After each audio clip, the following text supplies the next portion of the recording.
K ಅವರು ಹೇಳಿದ ಹಾಗೆ ಆಕ್ಚುಲಿ ಇವತ್ತು ಮಧ್ಯಾಹ್ನ 2 ಗಂಟೆಗೆ ಬರಬೇಕಾದಂತಹ ಒಂದು ಕೆಸಿಇಟಿ ಅಲಾಟ್ಮೆಂಟಿನ ಮಾರ್ಕ್ ಅಲಾಟ್ಮೆಂಟ್ ರಿಸಲ್ಟ್ ಈಗಲೇ ಅವರು ಅನೌನ್ಸ್ ಮಾಡಿದ್ದಾರೆ. ಸೊ ನೀವು ಮಾಡಬೇಕಾಗಿರೋದಷ್ಟೇ ಕೆ ವೆಬ್ಸೈಟ್ ಹೋದ ತಕ್ಷಣ ಈ ಲಿಂಕ್ ಅನ್ನು ಕ್ಲಿಕ್ ಮಾಡಿ. ಸೊ ಅಣಕು ಫಲಿತಾಂಶ ಲಿಂಕ್ ಅಂತ ಇದೆ.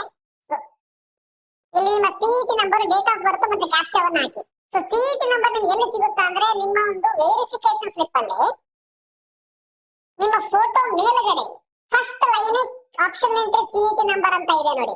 ಸೊ 2 ಇಂಗ್ಲಿಷ್ ಲೆಟರ್ ಇರ್ತದೆ, ಎ ಬಿ ಫಾರ್ ಎಕ್ಸಾಂಪಲ್ 620 ಈ ರೀತಿ ನಂಬರ್ ಇರ್ತದೆ. ಆ ನಂಬರ್ ನ ಹಾಕ್ಬಿಟ್ಟು ಡೇಟ್ ಆಫ್ ಬರ್ತ್ ಅನ್ನ ಹಾಕಿ ಕ್ಯಾಪ್ಚಾವನ್ನು ಹಾಕಿ ಚೆಕ್ ರಿಸಲ್ಟ್ ಅಂತ ಕೊಟ್ರೆ ನಿಮಗೆ ನಿಮ್ಮ ರಿಸಲ್ಟ್ ಗೊತ್ತಾಗುತ್ತೆ. ಎಷ್ಟನೇ ಆಪ್ಷನ್ ಅಲಾಟ್ ಆಗಿದೆ, ಯಾವ ಕೆಟಗರಿ ಅಲಾಟ್ ಆಗಿದೆ, ಯಾವ ಕಾಲೇಜು, ಯಾವ ಬ್ರಾಂಚ್ ಅನ್ನೋದನ್ನ ಕ್ಲೀನ್ ಆಗಿ ನಿಮಗೆ ಗೊತ್ತು ಮಾಡೋ ಹಾಗೆ ಕೆ ಅವರು ಬಿಟ್ಟಿರುವಂತದ್ದು. ಈಗ ಕೆ ಅವರು ಒಂದು ನೋಟಿಫಿಕೇಶನ್ ಅನ್ನು ಏನು ಅನೌನ್ಸ್ ಮಾಡಿದ್ದಾರೆ, ಆ ಒಂದು ನೋಟಿಫಿಕೇಶನ್ ಪ್ರಕಾರ ಗೊತ್ತಿರಲಿ. ಸೊ ನಿಮಗೆ ಈಗ 11 ಗಂಟೆ, ಈಗ 10 ಗಂಟೆಯಿಂದ ಅಂತ ಹೇಳಿದ್ದಾರೆ, ಮೇ ಬಿ ಈಗ ಬಿಡಬಹುದು. ಸೊ ಸಾರಿ, ಈಗ 2 ಗಂಟೆಯಿಂದ ಅಂತ ಹೇಳಿದ್ದಾರೆ. ಸೊ ಅವರಿಗೆ ಫೋನ್ ಮಾಡೋಕೆ ಕೇಳಿದಾಗ ಅವರು ಆಪ್ಷನ್ ಎಂಟ್ರಿಯನ್ನು ಎಡಿಟ್ ಮಾಡ್ಕೊಳ್ಳೋದಕ್ಕೆ ಮಧ್ಯಾಹ್ನ 12 ಗಂಟೆ ತನಕ ಬಿಡ್ತೀನಿ ಅಂತ ಹೇಳಿದ್ದಾರೆ. ಸೊ ಮಧ್ಯಾಹ್ನದಿಂದ ನೀವು 9ನೇ ತಾರೀಕು ಬೆಳಗ್ಗೆ 10 ಗಂಟೆವರೆಗೆ ಆಪ್ಷನ್ ಅನ್ನು ಚೇಂಜ್ ಮಾಡ್ಕೊಳ್ಳೋದಕ್ಕೆ ಅವಕಾಶವನ್ನು ಕೊಟ್ಟಿದ್ದಾರೆ. ಸೊ ಅದಾದ್ಮೇಲೆ ಪ್ರೊವಿಷನಲ್ ರಿಸಲ್ಟ್ ಅನ್ನ ಫಸ್ಟ್ ರೌಂಡ್ ಎಂದು 14ನೇ ತಾರೀಕು ಅನೌನ್ಸ್ ಮಾಡ್ತಾರೆ. ಫಸ್ಟ್ ರೌಂಡ್ ಫೈನಲ್ ರಿಸಲ್ಟ್ ಅನ್ನು 15ನೇ ತಾರೀಕು ಅನೌನ್ಸ್ ಮಾಡ್ತಾರೆ. ಅದಾದ್ಮೇಲೆ ಚಾಯ್ಸ್ ಅನ್ನು ಆಯ್ಕೆ ಮಾಡ್ಕೊಳ್ಳೋದಕ್ಕೆ ಅಡ್ಮಿಷನ್ ಗೆ ಟೈಮ್ ಅನ್ನ ಕೊಡ್ತಾರೆ. ಆಮೇಲೆ ವೇಟ್ ಮಾಡುತ್ತೆ. ಬಟ್ ಈಗ ವೆರಿ ಇಂಪಾರ್ಟೆಂಟ್, ನೀವು ಅರ್ಥ ಮಾಡ್ಕೊಳ್ಬೇಕಾಗಿರೋದು ಏನಂತಂದ್ರೆ 9ನೇ ತಾರೀಕು ಬೆಳಗ್ಗೆ 10 ಗಂಟೆಯ ಒಳಗಡೆ ನೀವು ನಿಮ್ಮ ಆಪ್ಷನ್ ಎಂಟ್ರಿಯಲ್ಲಿ ಆಲ್ರೆಡಿ ಆಡ್ ಮಾಡಿದ್ರೆ ಬೇಕಾದ ಚೇಂಜ್ ಅನ್ನು ಮಾಡ್ಕೊಳ್ಬಹುದು. ಸೊ ನೀವು ಕಾಲೇಜನ್ನ ಡಿಲೀಟ್ ಮಾಡ್ಕೊಳ್ಳಿ, ಹೊಸ ಕಾಲೇಜನ್ನ ಆಡ್ ಮಾಡ್ಕೊಳ್ಳಿ, ಅಥವಾ ಆಪ್ಷನ್ ಎಂಟ್ರಿಯಲ್ಲಿ ಆರ್ಡರ್ ಚೇಂಜ್ ಮಾಡ್ಕೊಳ್ಳಿ, ಏನಾದ್ರೂ ಮಾಡ್ಕೊಳ್ಳಿ. ಆದ್ರೆ 9ನೇ ತಾರೀಕಿನ ಮೇಲೆ ನಿಮಗೆ ಚೇಂಜ್ ಮಾಡ್ಕೊಳ್ಳೋದಕ್ಕೆ ಅವಕಾಶ ಕೊಡೋದಿಲ್ಲ. ಸೊ ಇಲ್ಲಿ ನನ್ನ ಒಂದು ರಿಕ್ವೆಸ್ಟ್ ಇಷ್ಟೇ, ಯಾವ್ಯಾವ ವಿದ್ಯಾರ್ಥಿಗಳು ಇದುವರೆಗೆ ಆಪ್ಷನ್ ಎಂಟ್ರಿಯನ್ನೇ ಮಾಡ್ಕೊಂಡಿಲ್ಲ, ದಯವಿಟ್ಟು ನೀವು ನಿಮ್ಮ ಆಪ್ಷನ್ ಎಂಟ್ರಿಯನ್ನ ಈಗ ಬದಲಾವಣೆ ಮಾಡ್ಕೊಳ್ಳೋದಕ್ಕೆ ಅವಕಾಶ ಕೊಟ್ಟಾಗ 9ನೇ ತಾರೀಕಿನ ಒಳಗಾಗಿ ಮಾಡ್ಕೊಳ್ಳಿ. ನಿಮ್ಮಲ್ಲಿ ಬಹಳಷ್ಟು ಜನ ವಿದ್ಯಾರ್ಥಿಗಳು ನಾನು ನೀಟಿಗೋಸ್ಕರನೇ ವೇಟ್ ಮಾಡ್ತಾ ಇದ್ದೀನಿ, ನನಗೆ ನೀಟೇ ಬೇಕು ಅಂತ ಇರಬಹುದು. ಬಟ್ ಒಂದು ಪಾಯಿಂಟ್ ಅರ್ಥ ಮಾಡ್ಕೊಳ್ಳಿ, ನಿಮ್ಮ ಹತ್ತಿರ ಈಗ ನಿಮ್ಮ ಕೈಯಲ್ಲಿ ನಿಮ್ಮ ನೀಟ್ ರಿಸಲ್ಟ್ ಇಲ್ಲ ಅಂದಾಗ ಏನಾಗ್ತದ, ಈಗ ನೋಡಿ ನೀಟ್ ರಿಸಲ್ಟ್ 20ನೇ ತಾರೀಕಿಗೆ ಬರಬಹುದು. ಬಂದ ಮೇಲೆ ನಿಮ್ಗೆ ಏನ್ ಅನಿಸ್ತದ, ನೀಟ್ ರಿಸಲ್ಟ್ ಕಡಿಮೆ ಆಗಿದೆ, ನಾನು ಸೆಕೆಂಡ್ ಪ್ರಿಯಾರಿಟಿ ಅಂತ ಹೇಳಿ ಇಂಜಿನಿಯರಿಂಗ್, ವೆಟರ್ನರಿನೋ ಅಥವಾ ಫಾರ್ಮ್ ಸೈನ್ಸ್ ವೆಟರ್ನರಿಯನ್ನ ಆಪ್ಷನ್ ಎಂಟ್ರಿಯನ್ನ ಹಾಕೊಳ್ಬೇಕು ಅಂತ ಅಂದ್ರೆ ಸೆಕೆಂಡ್ ರೌಂಡಿನಲ್ಲಿ ಅವಕಾಶ ಕೊಡೋದಿಲ್ಲ ಕೆ ಅವರು.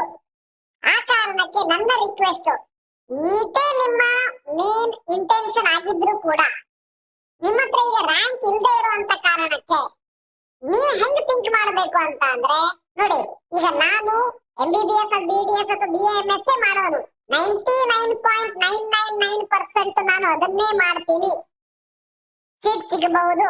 ಆದ್ರೆ ನಾನ್ ಹೇಳ್ತಾ ಇರೋದು ನಿಮ್ಮ ಆ 0.0001% ಕೂಡ ನಿಮಗೇನಾದ್ರೂ ನನಗೆ ನೀಟ್ ಅಲ್ಲಿ MBBS BDS BAMS ನಿಮ್ಗೆ ಏನು ಮಾಡ್ಬೇಕು ಅಂತಿಲ್ಲ, ಅದು ಸಿಗ್ಲಿಲ್ಲ ಅಂದ್ರೆ ನೆಕ್ಸ್ಟ್ ಆಪ್ಷನ್ ಕೆಇ ಅಂಡರ್ ಇರುವಂತಹ ಕೋರ್ಸ್ ಇದೆ ಅಂತ ಆದ್ರೆ ನೀವು ಕೆಇಗೆ ಆಪ್ಷನ್ ಎಂಟ್ರಿಯನ್ನ 9ನೇ ತಾರೀಕು ಒಳಗಡೆ ಮಾಡ್ಕೊಳ್ಳಿ. ನಿಮ್ದೇನಾದ್ರೂ as a second plan B engineering ಅಥವಾ ಫಾರ್ಮ್ ಸೈನ್ಸ್, ವೆಟರ್ನರಿನೋ, BSc nursing, BPET, BPO, allied health science, BNYS ಯಾವುದೇ ಇದ್ರೂ ಕೂಡ ನೀವು ಆಪ್ಷನ್ ಎಂಟ್ರಿಯನ್ನ 9ನೇ ತಾರೀಕಿನ ಒಳಗಾಗಿ ಮಾಡ್ಕೊಳ್ಳಿ.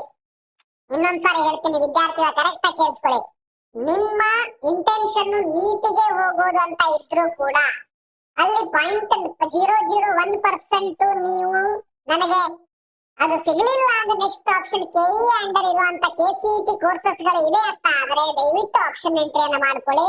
ಯಾಕಂದ್ರೆ ಕೆಇ ಡೈರೆಕ್ಟರ್ ಅವರು ಕ್ಲಿಯರ್ ಕಟ್ ಆಗಿ ಹೇಳಿದ್ದಾರೆ, ಸೆಕೆಂಡ್ ರೌಂಡ್ ಅಲ್ಲಿ KCET ಕೋರ್ಸಸ್ ಗಳನ್ನ ಆಡ್ ಮಾಡ್ಕೊಳ್ಳೋದಕ್ಕೆ ಅವಕಾಶ ಕೊಡೋದಿಲ್ಲ. ಇನ್ನು ಇಂಜಿನಿಯರಿಂಗ್ ಗೋಸ್ಕರನೇ ವೇಟ್ ಮಾಡ್ತಿರುವಂತ ಅಭ್ಯರ್ಥಿಗಳಿಗೂ ನನ್ನ ಒಂದು ಸಜೆಷನ್ ಏನಂತಂದ್ರೆ, ಗೊತ್ತಿರ್ಲಿ ನಿಮಗೆ ಮಾರ್ಕ್ ಅಲಾಟ್ಮೆಂಟ್ ಆಗಿರಬಹುದು, ಫಸ್ಟ್ ರೌಂಡ್ ಆಗಿರಬಹುದು, ಈವನ್ ಸೆಕೆಂಡ್ ರೌಂಡ್ ಅಲ್ಲೂ ಕೂಡ ನಿಮಗೆ ಬೇಕಾದಂತ ಕಾಲೇಜುಗಳು ಸಿಗದೇ ಇರಬಹುದು.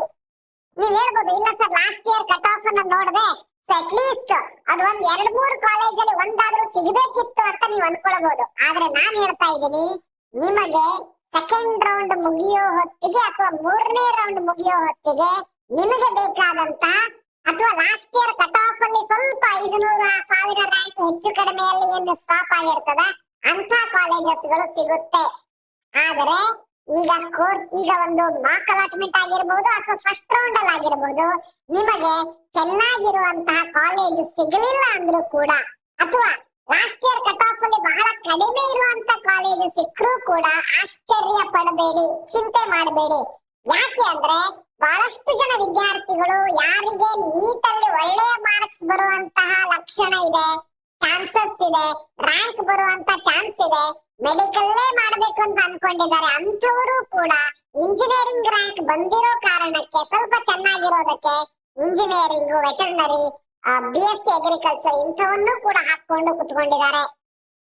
ಅವರಿಗೆ ಫಸ್ಟ್ ರೌಂಡ್ ಅಲ್ಲೂ ಫೈನಲ್ ರಿಸಲ್ಟ್ ಅನೌನ್ಸ್ ಆಗುತ್ತೆ. ಸೆಕೆಂಡ್ ರೌಂಡ್ ತನಕ ಹೋಲ್ಡ್ ಮಾಡ್ಕೊಂಡು ಹೋಗ್ತಾರೆ. ಸೆಕೆಂಡ್ ರೌಂಡ್ ಅಲ್ಲಿ ಮೆಡಿಕಲ್ ಆಡ್ ಆದಾಗ ಆಟೋಮೆಟಿಕಲಿ ಅವರು ಮೆಡಿಕಲ್ ಅಲಾಟ್ಮೆಂಟ್ ಆಗ್ತದೆ. ನಿಮಗೆ ಅವರು ಬಿಟ್ಟಿರುವಂತಹ ಒಳ್ಳೆಯ ಕಾಲೇಜಸ್ ಗಳು ನಿಮಗೆ ಸಿಗುವಂತ ಚಾನ್ಸ್ ಇರ್ತದೆ. ಸೊ ಅದಕ್ಕಾಗಿ ಚಿಂತೆ ಮಾಡಬೇಡಿ. KCET-ಗೋಸ್ಕರನೇ ವೇಟ್ ಮಾಡ್ತಿರುವಂತ ವಿದ್ಯಾರ್ಥಿಗಳು ಕೂಡ ನಿಮಗೆ ಒಳ್ಳೆಯ ಕಾಲೇಜು ಫಸ್ಟ್ ಅಥವಾ ಸೆಕೆಂಡ್ ರೌಂಡ್ ಅಲ್ಲಿ ಸಿಗೋದಿಲ್ಲ ಅನ್ನೋದು ತಲೆಯಲ್ಲಿ ಇಟ್ಟುಕೊಂಡು ಮುಂದೋಗಿ. ನಿಮಗೆ ಸೆಕೆಂಡ್ ರೌಂಡ್ ಎಂಡಿಗೆ ಅಥವಾ ಥರ್ಡ್ ರೌಂಡ್ ಅಲ್ಲಿ ಒಳ್ಳೆ ಕಾಲೇಜ್ ಸಿಗುವಂತ ಚಾನ್ಸ್ ಇರ್ತದೆ. ನಾ ಹೇಳಿದ ಅರ್ಥ ಆಯ್ತು ಅಂತ ಅನ್ಕೊಳ್ತೀನಿ. ಯಾಕಂದ್ರೆ ನೋಡಿ, ಫಾರ್ ಎಕ್ಸಾಂಪಲ್ ನನ್ನ ಒಂದು ಕೌನ್ಸಿಲಿಂಗ್ ಗ್ರೂಪ್ ಅಲ್ಲಿ ಒಂದು ಎಕ್ಸಾಂಪಲ್ ಹೇಳ್ತೀನಿ. 670 ಒಂದು ಸ್ಟೂಡೆಂಟ್ ಬೀಳ್ತಾ ಇದೆ. ಸೊ ಅವ್ರದ್ದು ಚೆನ್ನಾಗಿರೋ ಕಾಲೇಜ್, ಚೆನ್ನಾಗಿರೋ ಇಂಜಿನಿಯರಿಂಗ್ ರ್ಯಾಂಕ್ ಬಂದಿದೆ. ಅವರು ಇಲ್ಲಿ ಇಂಜಿನಿಯರಿಂಗ್ ಸೀಟ್ ಅನ್ನು ಹಾಕೊಂಡಿದ್ದಾರೆ. ಅವರಿಗೆ ಸೀಟ್ ಕೂಡ ಅಲಾಟ್ ಆಗಿದೆ, RV ಅಲ್ಲೇ ಅಲಾಟ್ ಆಗಿದೆ. ಹಾಗಾದ್ರೆ ಒಂದು ಸೀಟ್ ಅವ್ರು ಹೋಲ್ಡ್ ಮಾಡ್ಕೊಂಡಾಗಲ್ವಾ? ನೋಡಿ, ನಾನು ಅವ್ರು ತಪ್ಪು ಅಂತ ಹೇಳೋದಿಲ್ಲ, ಅವ್ರು ಮಾಡಿರೋ ತಪ್ಪು ಅಂತಾನೆ ಹೇಳೋದಿಲ್ಲ, ಅವ್ರು ಮಾಡಿದ್ದು ಕರೆಕ್ಟ್ ಇದೆ. ಕೌನ್ಸಿಲಿಂಗ್ ಸೆಕೆಂಡ್ ರೌಂಡ್ ಅಲ್ಲಿ ಮೆಡಿಕಲ್ ಆಡ್ ಆಗೋದಕ್ಕೆ ಫಸ್ಟ್ ರೌಂಡ್ ಅಲ್ಲಿ ಹೋಲ್ಡ್ ಮಾಡ್ಕೊಂಡು ಹೋಗ್ತಾರೆ ಅಷ್ಟೇ. ಅದಕ್ಕಾಗಿ KE ಅವರು ಹೇಳಿದ್ದಾರೆ, ನಿಮಗೆ ಕಾಲೇಜ್ ಸಿಕ್ಕ ಮೇಲೆ ಫಸ್ಟ್ ರೌಂಡ್ ಅಲ್ಲಿ ನೀವು ಸಮಾಧಾನ ಆಗಿಲ್ಲ ಅಂದ್ರೆ ಅಡ್ಮಿಷನ್ ಮಾಡಿಸಬೇಡಿ.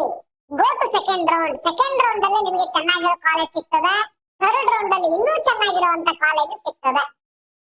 ಸೊ ಇದಿಷ್ಟು ಹೇಳ್ತಾ ನಿಮಗೆ ನಿಮ್ಮ ಕಟ್ ಆಫ್ ಇಲ್ಲಿ ನೋಡಿ, ಒಂದು ಪಾಯಿಂಟ್ ಇಲ್ಲಿ ಹೇಳ್ತೀನಿ. KE ಅವರು ಆಲ್ರೆಡಿ ಇಲ್ಲಿ 5ನೇ ತಾರೀಕು ಅನೌನ್ಸ್ ಮಾಡಿದ್ದೇನೆ ಅಂತ ಹೇಳ್ಬಿಟ್ಟಿದ್ದಾರೆ. ಇವತ್ತು 6ನೇ ತಾರೀಕು. ಆಕ್ಚುಲಿ ಡೇಟ್ ರಾಂಗ್ ಇದೆಯೋ ಅಥವಾ ನಿನ್ನೆನೆ ಮಾಡ್ಬೇಕಂತ ಅನ್ಕೊಂಡಿದ್ರೆ ಗೊತ್ತಿಲ್ಲ ನನಗೆ. ಇನ್ನೊಂದು ಕಟ್ ಆಫ್ ರ್ಯಾಂಕ್ ಮತ್ತು ಇತರೆ ವಿವರವಾದ ಸೂಚನೆಗಳನ್ನು ವೆಬ್ಸೈಟ್ ನಲ್ಲಿ ಪ್ರಕಟಿಸಲಾಗಿದೆ ಅಂತ ಕೊಟ್ಟಿದ್ದಾರೆ. ಬಟ್ ಎಲ್ಲೂ ಕೂಡ ವೆಬ್ಸೈಟ್ ಅಲ್ಲಿ ನನಗಂತೂ ಕಾಣಿಸ್ತಾ ಇಲ್ಲ. ಸೊ ಇಲ್ಲಿ ನೋಡಬಹುದು ನೀವು, ಇಲ್ಲಂತೂ ಎಲ್ಲೂ ಕೂಡ ಕೊಟ್ಟಿಲ್ಲ. ಮೇ ಬಿ ಸ್ವಲ್ಪ ಹೊತ್ತಿನಲ್ಲಿ ಕಟ್ ಆಫ್ ಅನ್ನ ರಿಲೀಸ್ ಮಾಡಬಹುದು ಅವರು, ಮಾರ್ಕ್ ಅಲಾಟ್ಮೆಂಟ್ ಇದ್ದು. ಅದು ಬಂತು ಅಂದ್ರೆ ಅದನ್ನ ಡೌನ್ಲೋಡ್ ಮಾಡ್ಕೊಂಡು ನೀವು ಚೆಕ್ ಮಾಡ್ಕೊಳ್ಬಹುದು. ಬಟ್ ಅದರಿಂದ ನಿಮಗೆ ಎಕ್ಸಾಕ್ಟ್ ಆಗಿ ಇದೆ ಅಂತ ಗೊತ್ತಾಗೋದಿಲ್ಲ. ಯಾಕಂದ್ರೆ ಬಹಳಷ್ಟು ಜನ ವಿದ್ಯಾರ್ಥಿಗಳು ಇವತ್ತಿನಿಂದನೂ ಆಪ್ಷನ್ ಎಂಟ್ರಿನ ಮಾಡ್ಕೊಳ್ತಾರೆ. ಸೊ ನಿಮಗಿಂತ ಚೆನ್ನಾಗಿರೋ ರ್ಯಾಂಕ್ ದವರು ಇವತ್ತಿನಿಂದ ಆಪ್ಷನ್ ಎಂಟ್ರಿ ಮಾಡ್ಕೊಂಡಾಗ ಅವ್ರದ್ದು ಮಾರ್ಕ್ ಅಲಾಟ್ಮೆಂಟ್ ಬಂದಿರೋದಿಲ್ಲ. ಸೊ ಆ ಕಾರಣಕ್ಕೆ ನಿಮಗೆ ಇಲ್ಲಿ ಸೀಟ್ ಸಿಕ್ಕಿದೆ ಅಂತ ಅನ್ಸಿದ್ರು ಕೂಡ ಫಸ್ಟ್ ರೌಂಡ್ ಅಲ್ಲಿ ಸಿಗದೇ ಇರಬಹುದು. ಚಿಂತೆ ಮಾಡಬೇಡಿ, ಸೆಕೆಂಡ್ ರೌಂಡ್ ಹೊತ್ತಿಗೆ ನಿಮಗೆ ಬೇಕಾದಂತ ಒಳ್ಳೆ ಕಾಲೇಜು ಸಿಗುತ್ತೆ ಅಂತ ಹೇಳ್ತಾ thank you, have a nice day.